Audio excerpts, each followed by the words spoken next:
Kaya nga importante na maglabas ng mga sentimiento ang taong bayan kasi the fact na yung dating 6.7 trillion na 2026 budget ay ngayon magiging 7.2 trillion sa 2027 budget, papalakihin ang budget ng DPWH at ibabalik ang pondo para sa flood control ay nagre-reflect din na ang sensitivity sa issue ng flood control ay nawawala na at bumabalik na sa business as usual tayo.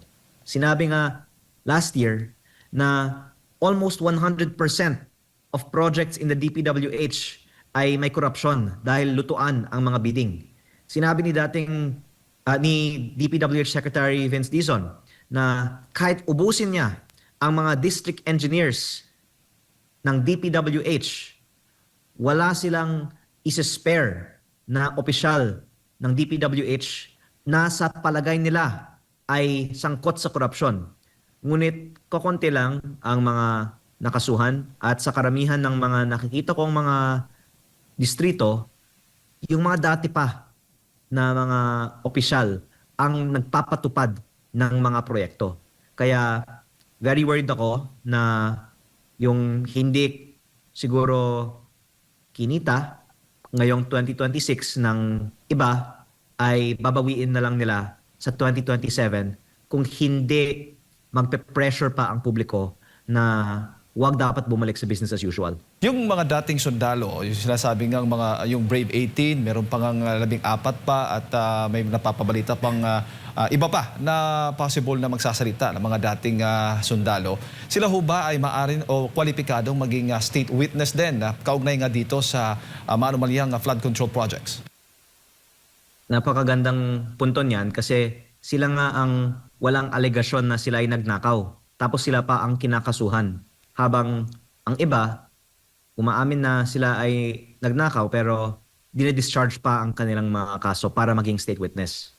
At this is why I think more and more Filipinos are already no longer tolerating this level of hypocrisy. Kaya ang daming mga lumabas sa mga rallies kanina at sa aking palagay, mas dadami pa ang mga dadalo sa mga rallies sa mga susunod na mga araw dahil as you can see on your screen, mag-overnight ang karamihan ng mga nasa rally kanina at pati sa Liwasang Bonifacio, may mga kababayan ako galing sa Batangas na nandoon ngayon na magpapatuloy ng kanilang mga rallies hanggat magkakaroon ng breakthrough sa panawagan for transparency and accountability. Opo. Sa naging press con po kanina ng Ombudsman ni Assistant Ombudsman Miko Clavano, Kong, sinabi po niya na kung ang ipinaglalaban po ng grupo o ng mga rallyista ngayon dyan po sa EDSA People Power Monument ay transparency and accountability, parehas ho daw yung pinaglalaban din ng Ombudsman. Transparency and accountability din ho. Ano yung inyong pong reaksyon doon sa kanilang pahayag? Kaya nga po ako nagbigay ng action that they can take, which is magkaroon ng pagdinig, ilabas nila yung mga dokumento at i-authenticate nila para sa publiko. Kung hindi nila gagawin yon, hindi nila mapapatunayan na sila ay pabor sa transparency and accountability. At maging si Senator Ping Lacson, may pahayag din po na baga naniniwala ho siyang hindi bibigay o hindi magpapadala po si Ombudsman Boying Rimulya sa pressure na dulot nga po nitong rallying ito.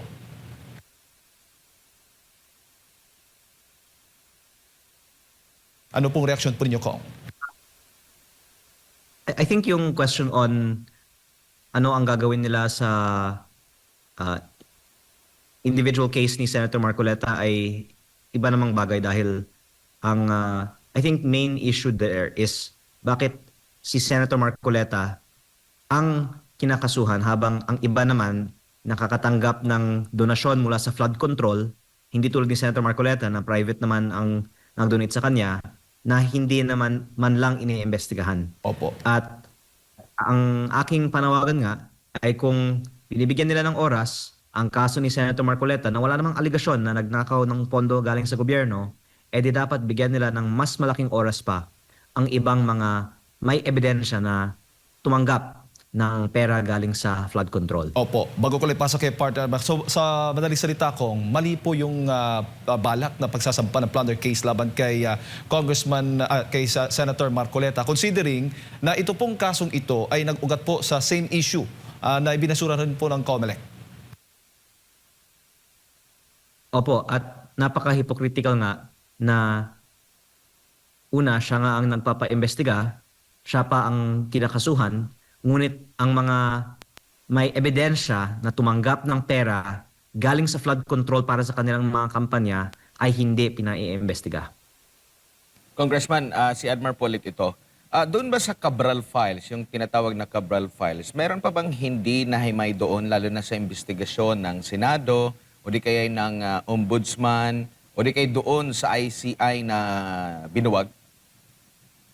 Magandang tanong yan kasi nabanggit ko actually sa resolution na isang dahilan na dapat ang Kongreso at Senado ay gumawa ng mga investigasyon dahil maraming mga nakapangalan sa files na ito ay mula sa executive branch na namumuno sa mga investigasyon. Paano natin ma-expect na investigahan nila ang sarili nila? Kaya nga may checks and balances tayo sa konstitusyon. At ito po ay isiniwalat din ni Senator Ping Lacson na at least 5 cabinet secretaries and undersecretaries have allocables in documents from Yusek Cabral. Kaya hindi na po galing sa akin, kaya hindi pwedeng sabihin ng administrasyon supporters na ako po ay nagpapakalat ng fake news. Galing po kay Senator Lacson, at least 5 cabinet secretaries and undersecretaries have allocables, and it is the right of the public to hear from the DPWH sino ang 5 cabinet secretaries and undersecretaries at kung meron isinagawang investigasyon na kung sila ay may natanggap na maleta kapalit ng kanilang mga allocable sa files ni Yusek Cabral. Opo. Pero ano po masasabi ninyo doon sa mga kasamahan ninyo dyan po sa Kamara na dapat daw mas tutukan itong impeachment at ang panglihis lang daw itong usapin ng flood control anomaly dito po sa impeachment? Kung sasabihin nila ito habang ako ay nasa floor ng plenaryo ng Kongreso, baka ilalabas ko ang listahan ng kanilang mga flood control projects at tatanungin ko sila kung meron ba o wala silang issue sa mga proyektong ito. Kasi nalulungkot ako actually araw-araw pag nanonood ako ng balita kasi nakikita ko nga ang daming mga iprokrito dito sa ating bansa. Opo. At meron pong pahayag ang Malacanang kamakailan na magiging kabilang na po sa budget, lalo na for 2027, ang may kaugnayan po sa flood control. Sa tingin niyo po, napapanahon ng maibalik ito habang marami pang mga question, marami pang mga katanungan doon sa anomalyang nabulgar po, Kong? Kaya nga importante na maglabas ng mga sentimiento ang taong bayan kasi the fact na yung dating 6.7 trillion na 2026 budget ay ngayon magiging 7.2 trillion sa 2027 budget, papalakihin ang budget ng DPWH at ibabalik ang pondo para sa flood control ay nagre-reflect din na ang sensitivity sa issue ng flood control ay nawawala na at bumabalik na sa business as usual tayo. Sinabi nga last year na almost 100% of projects in the DPWH ay may korupsyon dahil lutuan ang mga bidding. Sinabi ni DPWH Secretary Vince Dizon na kahit ubusin niya ang mga district engineers ng DPWH, wala silang isa-spare na opisyal ng DPWH na sa palagay nila ay sangkot sa korupsyon. Ngunit kokonti lang ang mga nakasuhan at sa karamihan ng mga nakikita kong mga distrito, yung mga dati pa na mga opisyal ang nagpapatupad ng mga proyekto. Kaya very worried ako na yung hindi siguro kinita ngayong 2026 ng iba ay babawiin na lang nila sa 2027 kung hindi magpe-pressure pa ang publiko na wag dapat bumalik sa business as usual. Opo, nakikita niyo po bang magiging hamon ito pong pagbalangkas sa 2027 na budget? Kasi maisasabay po ito sa kasagsagan din po ng impeachment ng pangalawang Pangulo. Baka hindi maganda ang paghimay po dito, Congressman. Mabuti nga kung bumalik tayo sa session sa Kongreso para mas marami tayong oras para sa iba pang mga issues kasama na ang ating krisis sa ekonomiya. Ngunit ang Kongreso kasi ay may session break hanggang SONA sa July 27 eh. Kaya nakakalungkot talaga na nauubusan ng ating oras at hindi natin pa nako-cover ang mga importanteng issue para sa ating ekonomiya. Opo, kayo po ba'y naniniwala na dahil ito pong mga pagtitipong kagaya po nito na pagdagsa ng mga tao, kaganapan dyan po sa People Power Monument, ay hindi na po ito first time sa kasalukuyan pong administrasyon. Naniniwala po ba kayo na ito'y senyales na tila hindi iniintindi ba ng ating gobyerno, manhid ng ating gobyerno? Kasi same pa rin po itong mga panawagan mula noong nagkakaroon po ng mga malawakang kilos protesta ng ating mga kababayan, Kong. Actually, last November nga, nagkaroon din ng kilos protesta at ang resulta nun ay may iilang mga miyembro ng kabinete na bumitiw sa kanilang pwesto. At baka hindi naman yan ang pinapanawagan ng mga rallyista ngayon, pero I suppose at the very least, dapat ang magiging kalabasan nitong mga kilos protesta ay may mga miyembro ng kabinete na managot sa korupsyon at sa kakulangan ng resulta sa mga reforma ng kasalukuyang administrasyon. Opo, meron pa po ba kayong nalalaman na meron pang handang maglahad po ng mga nalalaman nila kaugnay nga po dito sa anomalya, lalo na sa hinaharap, maliban dito po sa mga naririnig natin na marami pa mga dating mga sundalo, dating nagtrabaho din kay former Congressman Zaldico na naglahad din po kaugnay sa Maleta Scheme.